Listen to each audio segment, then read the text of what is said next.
Speaker. I call Materi Ture. Tēnā koe, Mr Speaker. Kia koutou, a ka huri noi te whare, tēnā koutou katoa.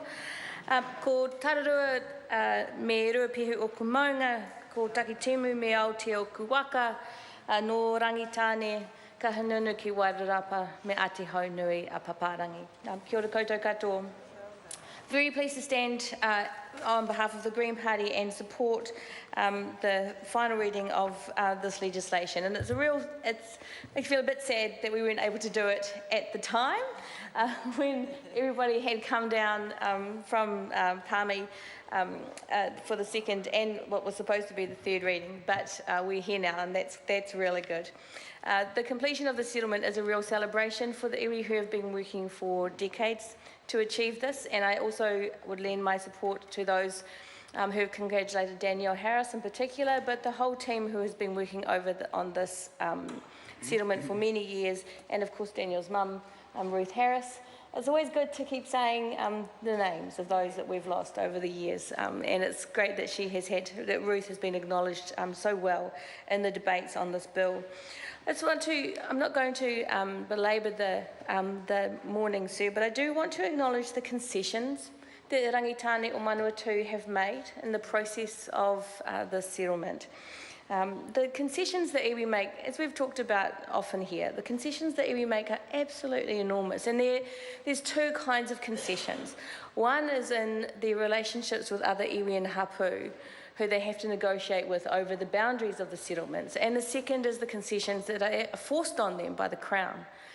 And while we often in this House apologise for the fact that the reparations that are made are so minor, I don't think that's enough anymore, and we really need to be looking at how to transform the settlement process to make sure that it is actually fairer, that it's not enough just to say thanks for giving up what you lost, thanks for your contribution and concession to the New Zealand public as a whole, because we actually owe them a great deal more.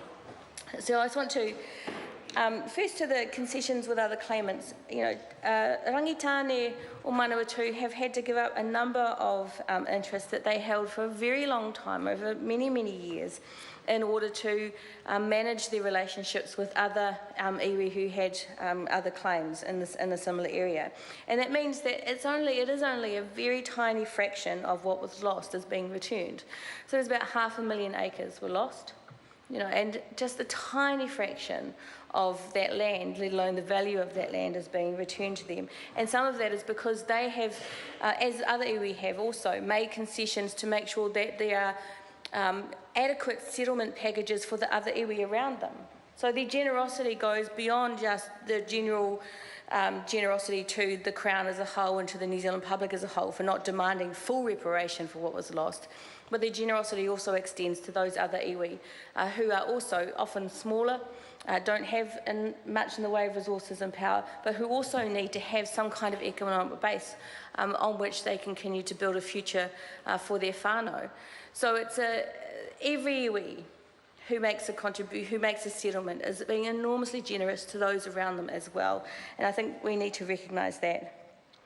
And so this brings me directly to the concessions that Rangitāne or Manawatu, but all iwi have to make in relation to the Crown, because it is a feature of the treaty settlements that creates this conflict between iwi and iwi and iwi.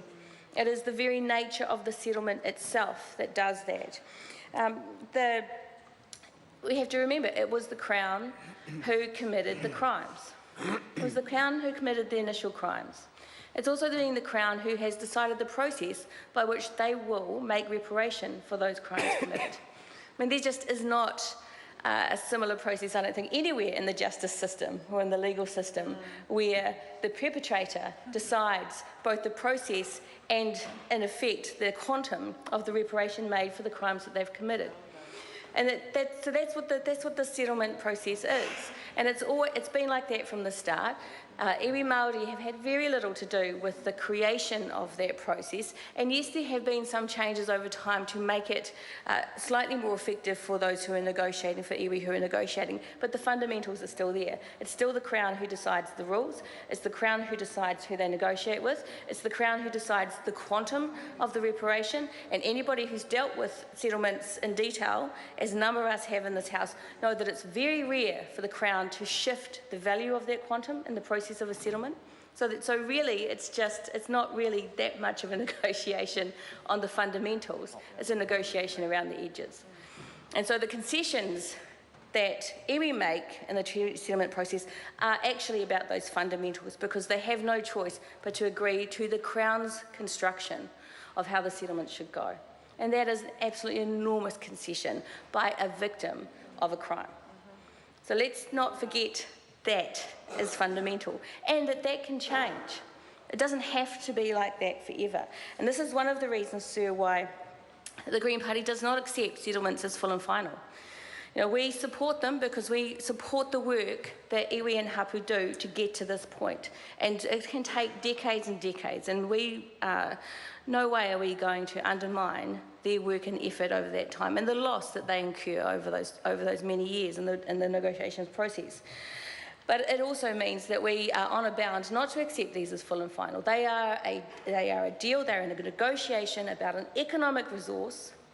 There is a requirement from the Crown to apologise and to accept the crimes that the Crown committed in the past. That's good. We think that's the right thing to do. The reparation that's made is a tiny fraction of what was lost, and we accept that that is the way the process is now. But these settlements are about providing an economic base and the return of some land in order to enable Niue to develop some independence, economic independence. And we accept that too. That is not treaty justice. That is not the same thing as justice.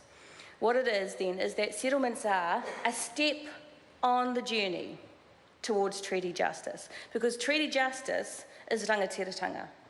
Treaty justice is genuine partnership. And the settlement process is not that.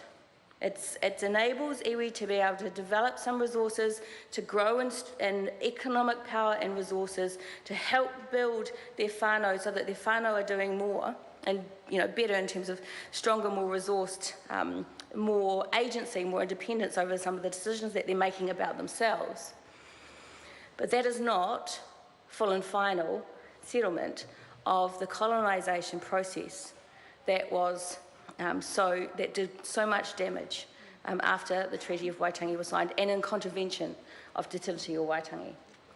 So we're really pleased to be able to support this legislation. We're really pleased that Rangitāne o Manawatu is going to get some of their economic resource back and control over their whenua taonga tuku iho. Of course they should have that. It's unspeakable to think that they should not.